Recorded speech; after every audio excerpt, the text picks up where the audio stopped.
Dear students, till now you have seen program is executing in sequence. Okay, this is your program which determines sum of digits of an 8-bit number. What is happening? First, this instruction will execute, then this will execute, then ANI 0F, then this, then this, then this, then RLC, then RLC, then RLC, then RLC, then ADC, then ST 305. Means program is executing in sequence. Okay, now if you want to execute program which is not in sequence, suppose you want to execute after move a comma b to directly here ST3050. For this purpose we will use branching instruction. Okay, the branching instruction alter the normal sequential flow. These instructions are either unconditional or conditional. In unconditional, program control is transferred to specified memory location without any condition. But in conditional, program control is transferred to a specified memory location only if condition is satisfied. Okay, this is your unconditional. Okay, first instruction is jump, and here 16-bit address. It means value of PC equal to 16-bit address. The program sequence is transferred to the memory location specified by the 16-bit address given in the operand. Means suppose jump 2034. It means PC equal to 3040. 2034. It means you know what is the function of PC.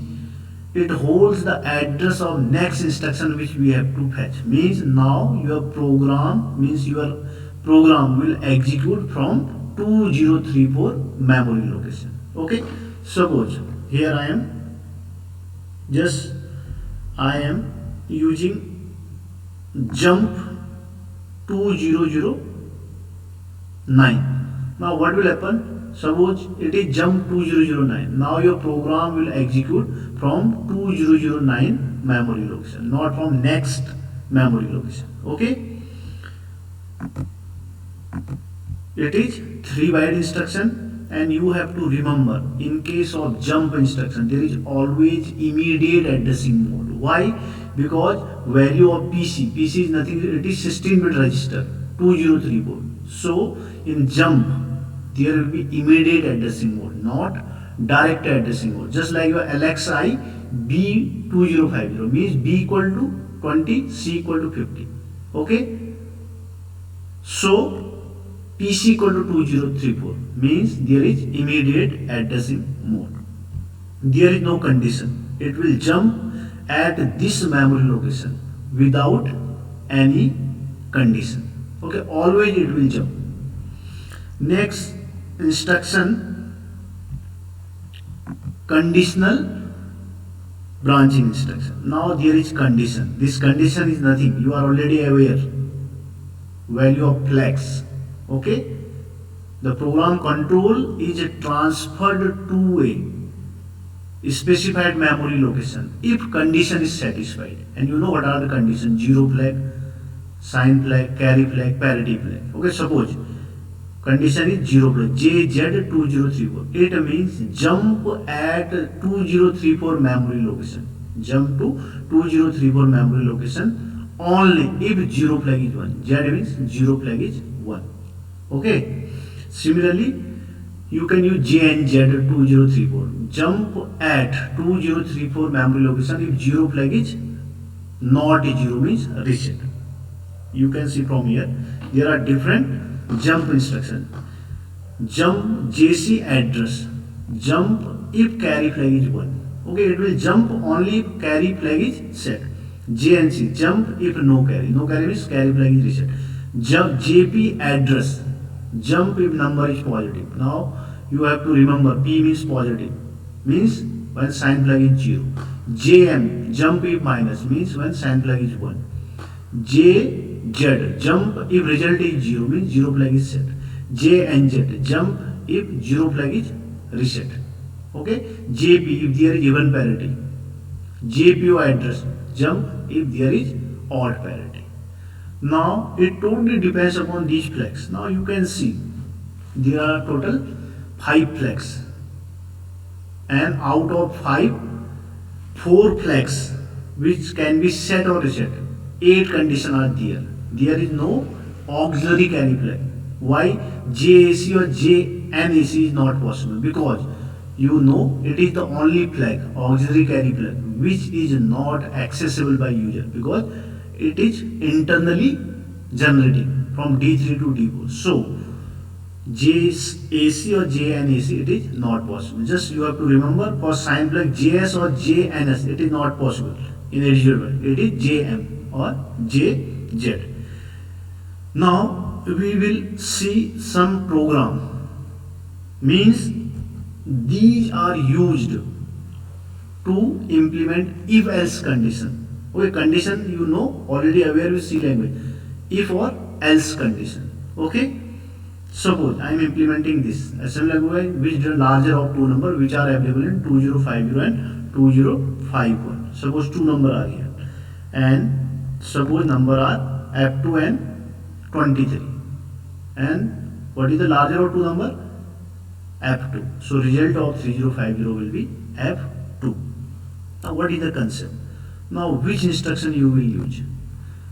We will use compare instruction. You know, to check whether two number are, one number is larger or smaller, we always use compare instruction instead of sub, because compare does not affect the result, it does not store the result, but sub B, it also modifies result.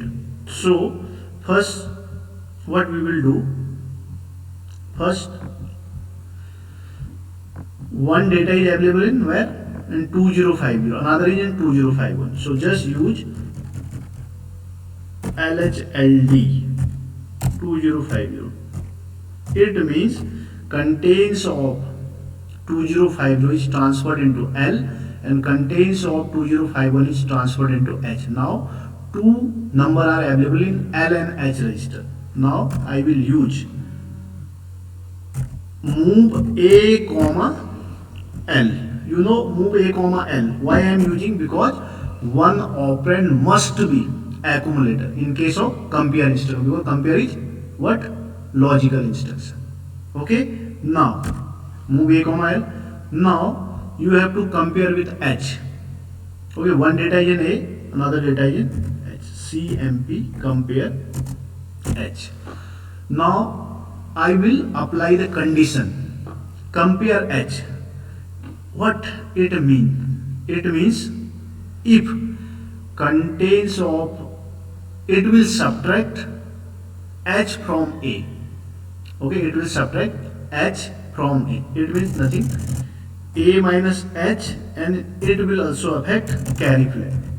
Okay, it will also affect carry flag. And you know, suppose data is in 2050 F2 and in 2051 23. What it will do? 2050, it will perform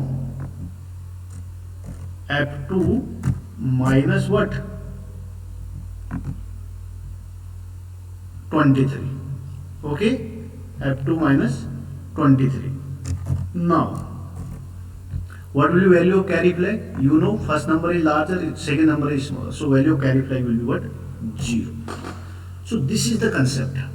If contains of A is already larger than H, in that case we do not need to move contains of 2051, or you can say contains of H in A. If contains of A is smaller than H, then you have to move contains of H into A.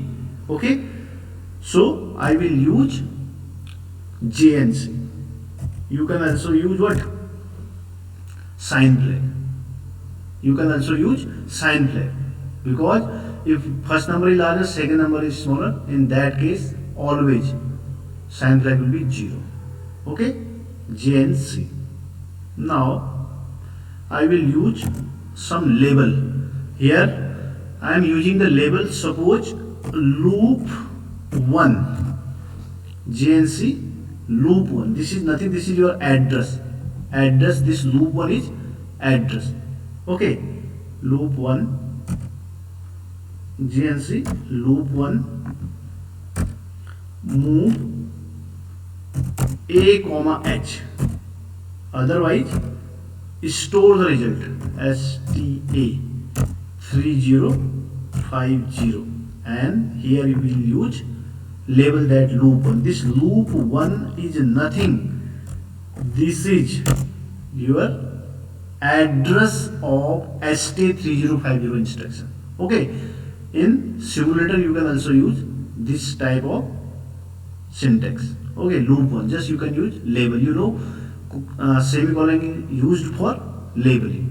Okay, now from here you can see LHLD 2050 contains of L is now contains of 2050, contains of 2051 is contains of H, contains of L is transferred into A. Now A equal to F2. Compare H. A minus F2 minus 23. F2 is larger and 23 is small. So carry flag will be 0. Now what is the meaning of this JNC loop 1? Jump at this loop 1 address. Means jump from here to here if carry flag is 0. Jump. This is your condition. Jump only if cy equal to what? 0. So in this case carry flag is 0, so from here this instruction it will jump to here. Okay, means it will not execute move a comma h instruction in this case, as I am taking f2 and 23. Now value of a is f2, so it will store in 3050. Okay, suppose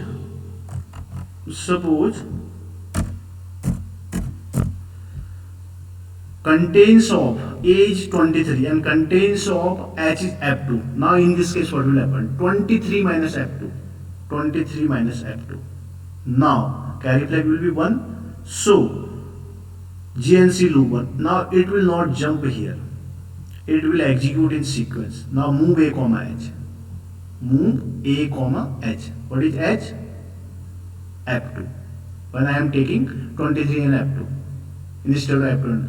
In this way you can implement if and else condition in assembly language programming. Okay, now I will run this program in simulator to validate the result. Okay, this just you have to remember, after this semicolon there will be space. Okay, this is your program. Just from here copy this,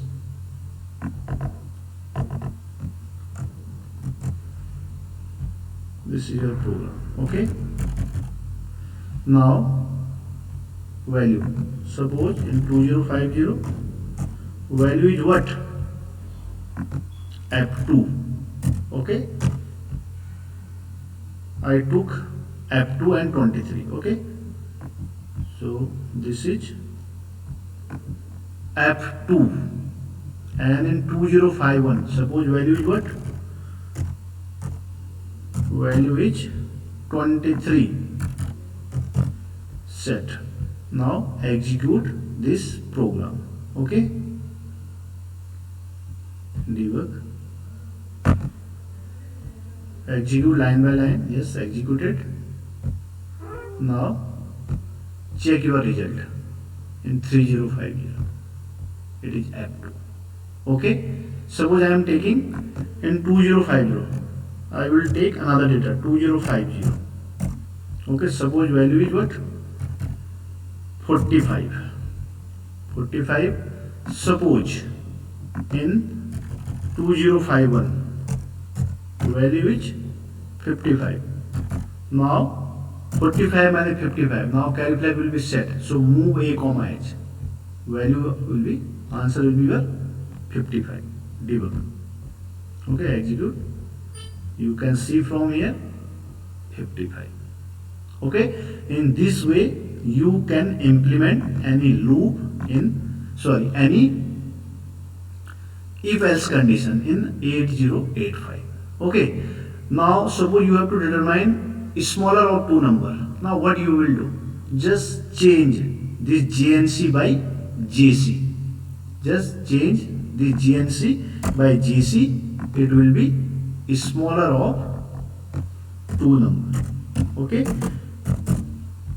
smaller of 2 number. Just change the GNC by GC. Okay. Next we will see, next branching instruction is call. Okay, in next video lecture, when I will teach you